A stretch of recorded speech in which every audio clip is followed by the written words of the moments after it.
আজকে মহামান্য supreme court এই যে সিদ্ধান্ত, তাদের যে ভার্ডিক্ট এলো এবং প্রায় 26,000 মানে অ্যাকুরেটলি বলতে গেলে 25,753 জনের চাকরি চলে গেল, যারা 2016 সাল থেকে চাকরি করছিলেন, যাদের পরিবার আছে, বিয়ে থা হয়েছে।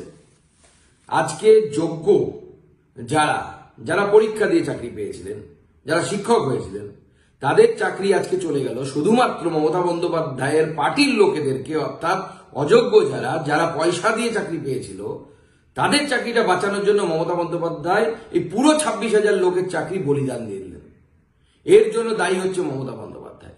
এই যে 26,000 পরিবার আজকে রাস্তায় বসে গেল, এর জন্য যদি কেউ দায়ী থাকে তা হচ্ছে সে হচ্ছে তৃণমূল কংগ্রেস এবং তৃণমূল কংগ্রেসের সর্বময় কর্ত্রী মমতা বন্দ্যোপাধ্যায় এবং তার চেলাচামুন্ডা, যারা লাখ লাখ টাকা নিয়ে এই চাকরিগুলো, কিছু চাকরি এর মধ্যে থেকে 26,000-এর মধ্যে থেকে যারা অযোগ্য তাদের চাকরিগুলো দিয়েছিলেন।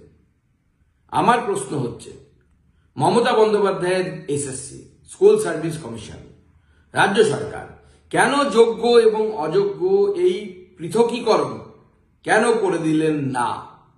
যদি আজকে যোগ্য এবং অযোগ্য এই পৃথকীকরণ মহামান্য আদালতের সামনে রাজ্য সরকার করে দিতেন, তাহলে পরে আজকে কিন্তু এই টোটাল 26,000 প্রায় 25,573 জন এদের কিন্তু চাকরি চলে যেত না।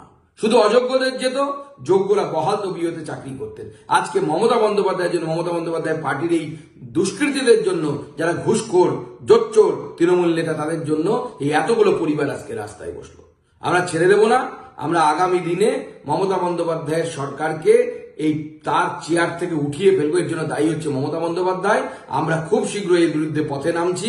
ভারতীয় জনতা পার্টি এর বিরুদ্ধে আন্দোলন করবে। রামনবমী পার হয়ে গেলেই ভারতীয় জনতা পার্টি পূর্ণ শক্তি দিয়ে এর বিরুদ্ধে নামবে।